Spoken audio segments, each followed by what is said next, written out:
Welcome to the Diversity Pivot Podcast. I'm your host, Julie Kratz, and this season we will be unpacking real trends, hot topics in the workplace around allyship and inclusion. Our goal is that each week you leave with tangible tools, information, practical strategies that you can take back to allies at your organization. Let's dig in to this week's topic. Well, if you're like me and you're wondering what the future holds for DEI, I by no means have a magic wand, a crystal ball, but I did do some digging the other day, and I wanted to share with you what I was able to find out. So while no one knows for sure what the next Trump presidency means for the future of DEI, it was very much a part of the campaigning between the parties, with Democrats mostly campaigning on pro-DEI approaches and the opposite for the Republican Party. So regardless of your political affiliation, that is, I think, a fair interpretation, especially if you look at some of the data we have available. So at the end of Trump's first presidency in 2020, he actually signed an executive order. And the subject of that was ending employee trainings that use divisive propaganda to undermine the principle of fair and equal treatment for all. Okay, so that was 2020. Fast forward 4 years. Biden undid that in his first month of his presidency, so it's very short-lived. But what we know, there has been hinting that this executive order will be fully reinstated day one, January 20th, or even hints at it being intensified. As is the executive order, I think it's safe to assume it will be implemented in January. In the United States, it requires all government agencies to identify and report all spending on diversity and inclusion training programs. It also requires all government agencies to review training materials to ensure they don't promote divisive concepts. Also expects agencies to align on their public-facing information to encourage employees to report any training sessions that violate the standard of fair and equal treatment, as well as remove potentially problematic terms from training and communications like white privilege, systemic racism, unconscious bias, intersectionality, racial humidity, and critical race theory. So what does this mean for the future of DEI?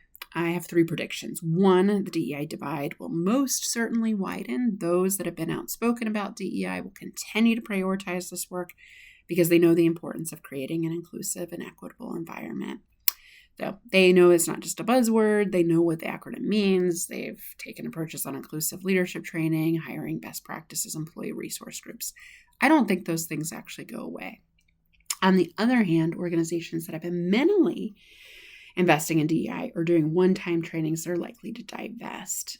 They may view it as a luxury. You may think of it as a risk, all risk, no reward. And they probably lack the commitment to really do anything substantial for DEI anyway. But I think actually most organizations are somewhere in between those extremes. And I think that they will continue to do inclusion work. They might change what they call it. I have been coaching my clients, if you're working directly with the government or fear that these government regulations could directly impact your business, why not shift language beyond the acronym that has a lot of confusing interpretations, as simple as the 3 words it stands for seem to mean, diversity, equity, inclusion. It's been weaponized. DEI hire didn't earn it. And we don't need to pivot our language every time people get a whim that they don't like the work. But I do think that there's political risk. There is legal risk associated with this acronym, especially if you're doing a lot of business with the government. So I have seen the terms, and I am 100% okay with using these terms in exchange, just calling it inclusion work, calling it belonging work, calling it allyship work. And that gets us around some of these legal potential challenges. Now, the work doesn't change, but the words can shift. So please don't hear me say DEI work is going away. It is not. The compounded annual growth rate is forecasted to be 12%. Lots of reasons why organizations will continue. But the third prediction I have is that it will quietly continue kind of like quiet quitting. There's not going to be a lot of bold proclamations. There's not going to be a lot of aggressive goal setting and public facing information. Probably more like to integrate it into culture work, to talk about it as an inclusive lens.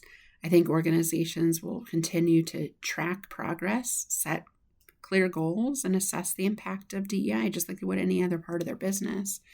But it involves creating a transparent and accountable environment where employees feel comfortable raising concerns, offering suggestions. And so in today's competitive business landscape, DEI is not just a moral imperative, it's also a strategic advantage. Those that embrace diversity and inclusion are better equipped to understand and cater to the needs of a diverse customer base, attract and retain top talent, and drive innovation. By quietly, effectively embedding DEI into culture, organizations can create sustainable and inclusive workplaces that drive success long-term. This is just 4 years, and while this is likely to divide that DEI divide greater, language might shift, DEI work might get a little quieter, the work still continues. Let's be clear. I will be taking a little bit of a hiatus, listeners, so I will not be publishing podcasts on a regular basis. These will be more mini episodes. I'm actually starting a teaching position at Indiana University at their Kelley School of Business on inclusive leadership. So hopefully I'll be bringing some young perspectives and new tools, new research to the podcast. But as I spend more time on campus doing the work I love, you'll hear from me a little bit less this spring semester. But as always, send me questions, stories, ideas. I'm always happy to hear them at nextpivotpoint.com. Thank you for listening to the Diversity Pivot podcast. My hope is that you walked away with a tangible tool, insight, or information that you can share with other allies on the journey. If you liked this week's episode, please leave us a review. Your feedback means a tremendous amount to us. We'll be back next week with another hot topic.